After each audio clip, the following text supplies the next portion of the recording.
अगं माझे मित्र आले, त्यांना लवकर चहा कर. चहा? हा. अहो कारभारी, काय ग? आपल्या घरात सामान नाही चहाचं. मग त्यांच्याकडून पैसे घ्या, मी चहा करते. अरे बापरे, अरे पाहुण्याला कुठं पैसे मागत असतात होय आपल्या घरी आल्यावर. मग त्यांना चहा प्यायचा ना, हा जा त्यांच्याकडून पैसे घ्या, मग चहा करते. बरोबर आहे. 10-15 दिवस बाहेर गेलो, आपल्याकडे खर्चायला पैसे नाहीत नाही का? बरं बरं, जातो पाहुण्याकडे.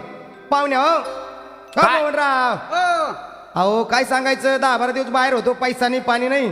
2 रुपये द्या, साखर आणतो, चहा करतो. 2 रुपये? हा. म्हणजे साखर आणायची का? हो. हे घ्या. बरं बरं बरं, भागे हा हे 2 रुपये घे. बरोबर. अहो हा ह्या 2 रुपयाची फक्त साखर येईल. मग काय आणायचं? हा आणि अजून पत्ती. बापरे, परत पत्तीला आणू का? हा पाहुणे हो, अजून 2 रुपये द्या. 2 रुपये कशाला? अहो आता साखर आणली, चहा पत्ती नाही म्हणून 2 रुपये द्या. तुमच्या घरी पाहुण्याचा पाहुणचार असंच होतो का? हे काय झालं आता, पहिला